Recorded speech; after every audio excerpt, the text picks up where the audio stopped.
So today we are going to be looking at how the Europeans developed Lagos. Lagos is the largest city and chief port of the modern Nigeria. We all know that. The area that is now known as Lagos was originally inhabited by the Awori subgroup of the Yoruba people and the Benin people in the 16th century. In 1472, the Portuguese explorers arrived and began to trade, eventually followed by other Europeans. Lagos, according to the Portuguese, meaning lakes, was a name given to the settlement by the Portuguese in the 15th century. Portuguese explorer Rio de Sequoia visited the area in 1472, naming the area around the city Lagos de Curamo, which means Lake of Curamo. The area fell under the domain of the Benin in the 16th century. By 1600, it served as a frontier town, and Benin limited its local presence to the soldiers led by 4 military commanders. The military presence, as well as the exchange with the European traders, resulted in economic growth as locals would travel along the coast from further inland to Lagos Island for trade. At this point, clothes were the main items sold and they exported from the island as well as Benin as a whole. In the 1760s, Portuguese traders began using Eko as a port for the slave trade, renaming it Lagos after the coastal city in the southern Portugal that had the greatest trading links with Africa.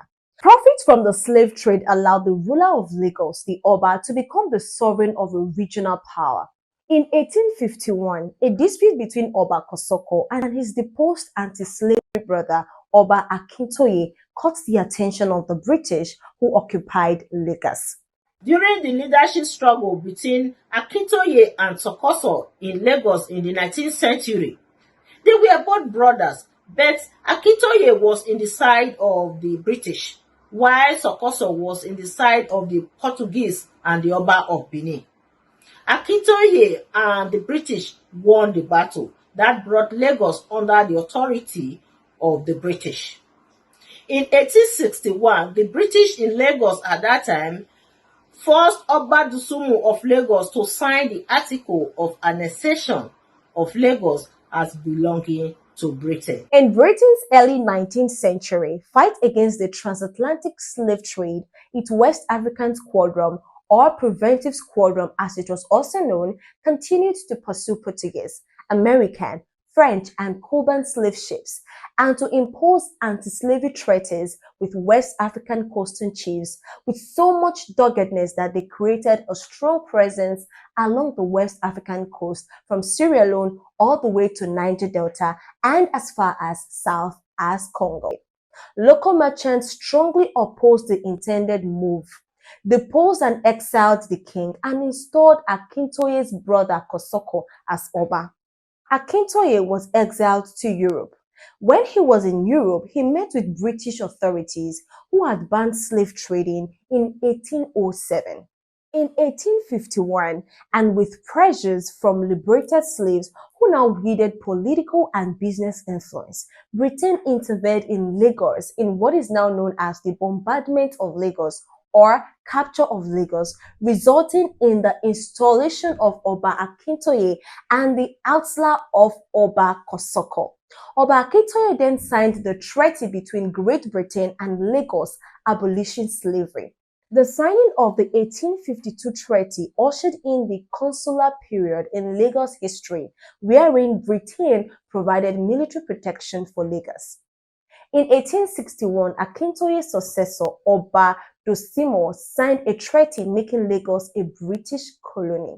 Lagos was declared a colony on 5th of March 1862, but governed by the Gold Coast, modern-day Ghana. In 1886, Lagos became a separate colony from the Gold Coast under Governor Cornelius Alfred Moloney. Navy Port Lagos became an essential trading center as traders realized they could count on the protection of the Royal Navy to protect them from pirates. For example, Lagos quickly became a destination for immigration, along with migrants from all over Nigeria and other West African nations, where the returning ex-slaves known as Creoles, who came from Freetown, Sierra Leone. Brazil, and the West Indies to Lagos.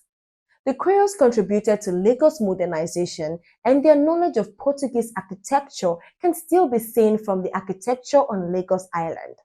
Since the 19th century, Lagos gradually transformed into a melting pot of Africans and Europeans. In 1869, the Cathedral Church of Christ was established in Lagos. 5 years earlier, Samuel Ajayi Crowther had become the first African bishop of the Anglican Church. In the 20th century, Lagos became a center for resistance to colonial rule. Revolts against water raids and the alienation of indigenous land in 1908 and 1911 served to unite native African elites and working class residents. The period between the World War saw further organization with the emergence of nationalist groups such as Nigerian Youth Movement formed in 1933. In 1960, Lagos became the capital of a newly independent Nigeria. In the years after independence, the city's population ballooned from less than 100,000 in 1963 to nearly 2.5 million in 1974 as people were drawn from the country seeking work, education, and freedom from ethnic and religious conflict. Unfortunately, the ballooning population occurred in advance of the expanding infrastructure and against the backdrop of widespread corruption driven by new oil wealth.